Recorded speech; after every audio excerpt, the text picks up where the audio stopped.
sommes aujourd'hui à Dommartin-le-Coq, donc dans le département dans l'Aube, toujours en Champagne, en présence donc de messieurs Bonnevie.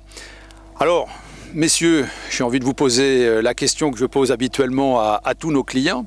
Pourquoi vous êtes-vous équipé de la station Aquatibène? Pour réduire les doses et puis garder la même efficacité. C'était un objectif commun. Alors vous avez connu comment cette station? On en a entendu parler par un collègue agriculteur et puis on était surpris au départ. Et bon, on s'est renseigné, on s'est déplacé, on a discuté avec et puis on s'est lancé dans des essais. Ah, alors justement, ça m'intéresse parce que, effectivement, je le sais, mais ce qui serait intéressant, c'est que les personnes qui nous regardent, vous leur expliquiez ce que vous avez fait, parce que je crois qu'au début, vous aviez quand même quelques difficultés légitimes à croire à ce qu'on avait pu vous présenter. Alors, qu'avez-vous fait pour vous tranquilliser et vérifier que ce qu'on vous avait dit était vrai? Dans un premier temps, on s'est dit on va essayer de réduire au maximum les produits. Les doses de produits pour avoir le maximum de gains possible et puis voir si vraiment ça marche comme on nous l'avait annoncé. Alors vous avez fait quoi pour le vérifier sur une culture de betterave.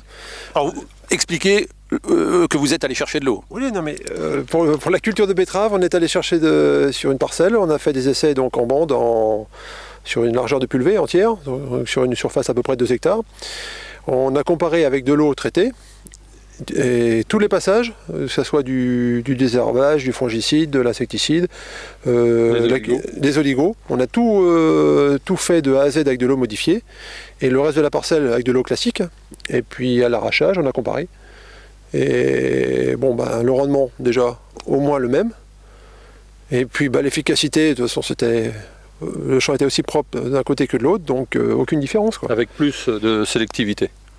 D'accord. Alors, par contre, ce qui nous intéresse aussi, parce que certains vont nous dire, oui, mais ça se trouve, ils auraient fait une réduction avec de l'eau normale, ils avaient peut-être les mêmes résultats.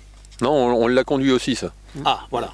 Mais bon, ça décrochait, pas à tous les traitements, mais certains traitements décrochaient. D'accord. On avait un manque d'efficacité, pas total, mais on voyait qu'il y a des adventistes qui passaient à travers. D'accord. Alors, qu'avez-vous observé d'autre maintenant sur la qualité de pulvérisation?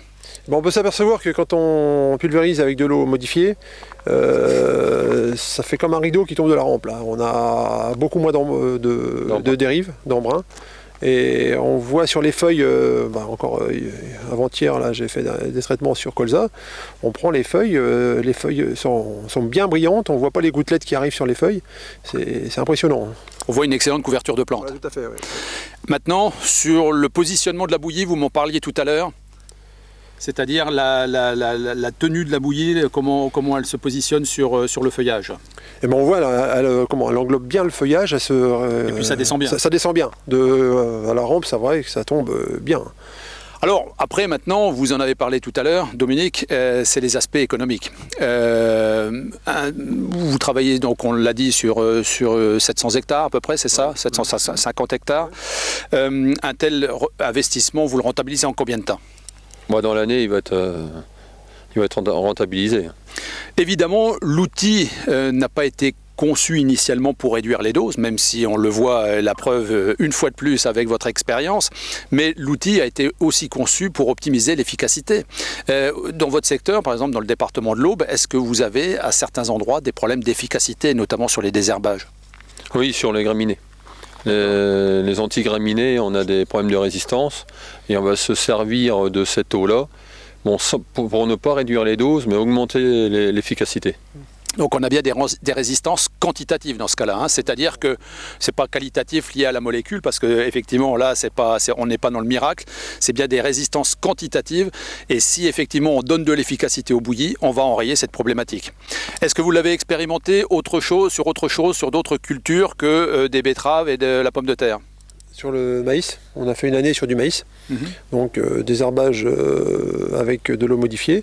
Et on s'est aperçu qu'à moins 25%, moins 25%, on avait le même résultat et un champ propre en plus. Avec un gain économique surtout. Ouais. Et bien voilà, donc après 2 années à comparer, on peut parler d'une expérience concluante donc chez les frères Bonnevie à Dommartin-Coq. Et bien le coq, Dommartin-le-Coq, messieurs, merci de nous avoir accueillis et puis je vous dis à très bientôt. Merci. D'accord, merci.